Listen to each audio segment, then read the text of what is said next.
All right. Welcome back to the GSMC Wrestling Laureate Podcast, brought to you by the GSMC Sports Network. Our first segment, we talked about our Thursday night wrestling review. Our second segment, we talked about our WWE SmackDown preview.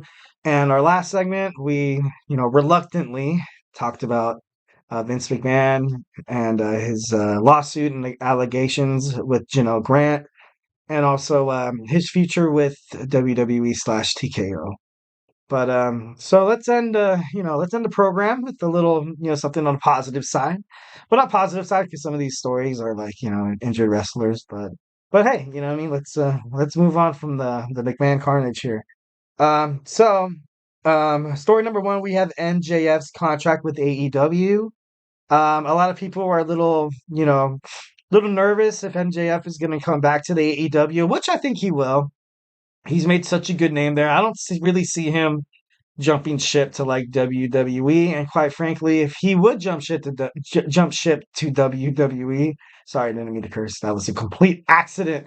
But I just don't see him fitting anywhere in like any of the storylines. I think that's the reason why kind of Edge left the way he did, was because his contract was up. He had the whole Judgment Day thing go south, and I don't know. You kind of go back. You kind of go to AEW where you join your long-lasting friendship with Christian Cage, and then you kind of assert yourself and kind of have your own storyline, and that's kind of what Edge did in AEW. So MJF, he hasn't been seen since the AEW World's End pay-per-view in December. But it's been reported that all he's doing right now, guys, is recovering from injuries. He has his contract did end in early 2024. That that report stated. And for me, early 2024 probably would be maybe like around this time. So they're probably in the works with structuring his contract right now, and there's no doubt in my mind that MJF will probably return to the AEW. But this guy is rehabbing. He's trying to recover. He suffered a torn labrum and also a torn shoulder. So those are all things that I don't know. Those are all things I could just put somebody down under, and it can honestly not probably like it never feels the same again. Like I, suffered a torn shoulder once. I think I was like 21 years old, where I was trying to like lift weights like a maniac, and I was, impressed. I was trying to impress everybody by repping to 225 like 15 times, and I'm just sitting there. I was like, yeah, like not knowing all the wear and tear it did to my body. And then like one day I woke up and I was my left. I think it was my left, and I tried to lift it up, and it just it hurts so bad. Still to this day when I'm working out and I feel something, I'm like, oh no, like, and you just know that it was because all the wear and tear your body goes over the years. No one lives forever. Protect the body you got already. Um, so like I said, there's no doubt in my mind that MJF will probably return to AEW. So AEW fans, don't fret, chill, take a chill pill. Your boy E he's here with good news. Good news. Anyways, TNA is planning on bringing in former AEW talent Mike Santana, which is good because Santana, like, he obviously was in AEW, and AEW and TNA and Ring of Honor, they kind of dabble in each other's, promotions and organizations. So this is not really much of oh my god, like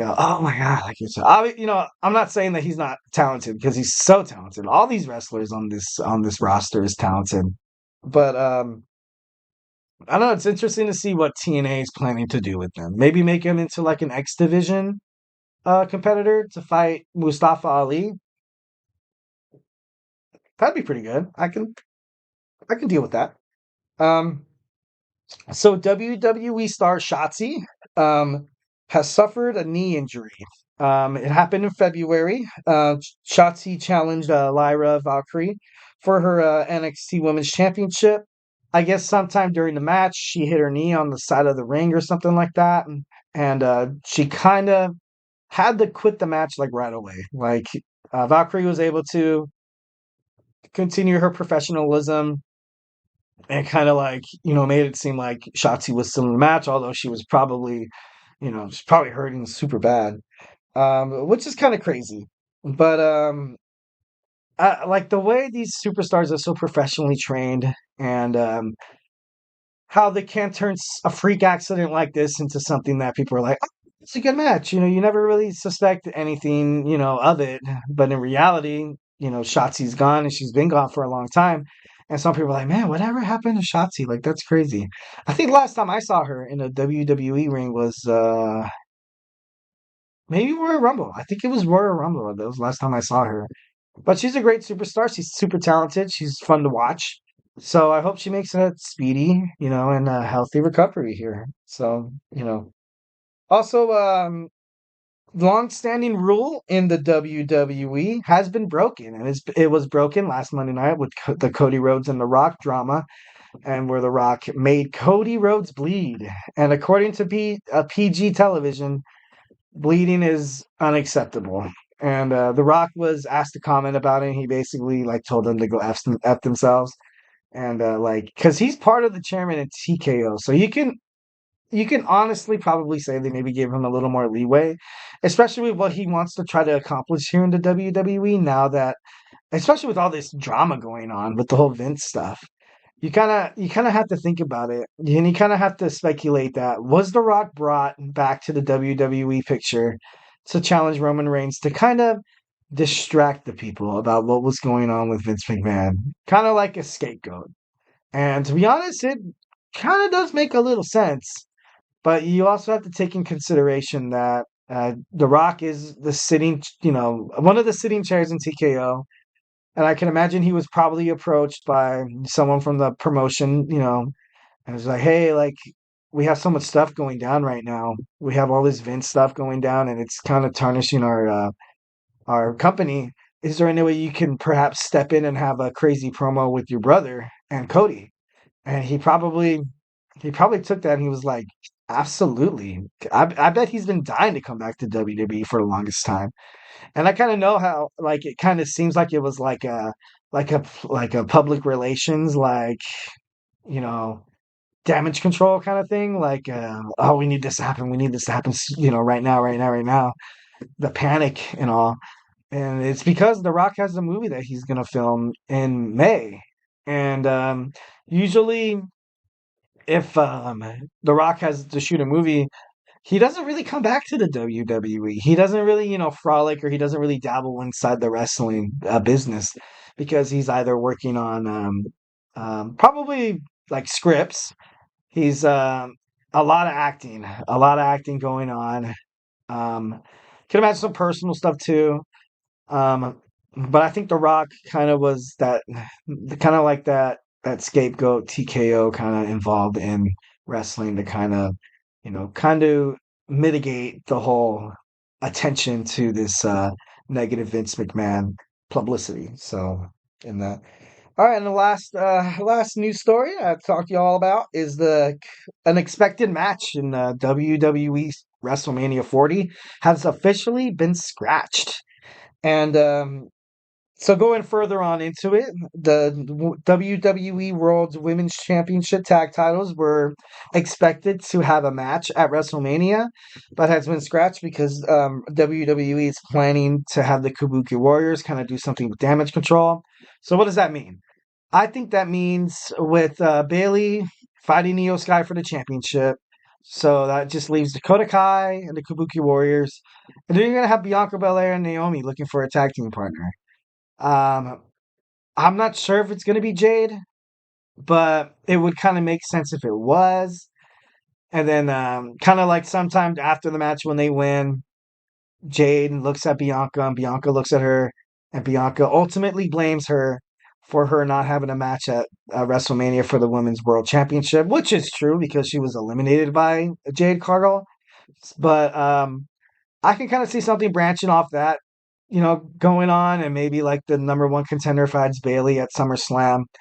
That would actually be pretty cool. It'd be pretty cool to see you have Jade and you have Bianca. It's two of the top women's talent in their respective organizations and in their respective women's division. Like just in wrestling, women's wrestling in general, both of them have kind of been that steeple, kind of like that, kind of what I was talking about the Mercedes. Why Mercedes Moné was so was so vital to sign. It's because you could develop a pay-per-view around this person. You can't really do that a lot with some of the men's superstars too. They were able to put women's wrestling on the map.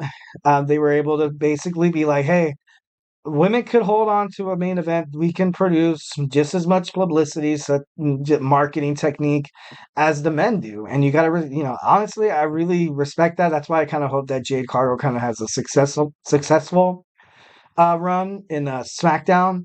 But I don't know, it's going to be fun. The next couple of weeks are going to be fun in terms of WrestleMania.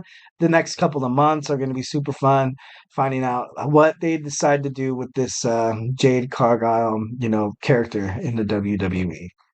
So we have that to look forward to, ladies and gentlemen. And remember, WWE SmackDown is on. I'm going to be giving you live updates on my reactions to the matches. I'm actually very eager to go watch it right now, so you must excuse my abruptness. I can't say that word, guys. Abruptness. But once again, thank you for tuning into the GSMC Wrestling Laureate Podcast, brought to you by the GSMC Sports Network. Your support means a lot to us, so remember to Superman punch that like and subscribe button and leave a positive review. Peace, love, and positivity. Say how much you love me. Say how much you acknowledge me. I'm just kidding. No, I don't, I'm not that crazy. Or am I? I'm just kidding. Um, it really does make a difference, guys. That's kind of what I want to, go on talking about. We also invite you to follow us on Facebook, Twitter, or X, Instagram, and TikTok for more content and updates. Like I said, if you stumbled upon this podcast, on accident, if you're not a wrestling fan, at the GSMC Sports Network, we also have, Sam with baseball, Nelson with basketball, my boy Kenneth on football. We had the Andrew Tate show. We just have a bunch of shows, guys. We just have a bunch of categories other than sports. We are your number one podcast conglomerate for entertainment. So just get lost with the GSMC Podcast Network, and you won't be sorry. So once again, thank you and have a phenomenal day.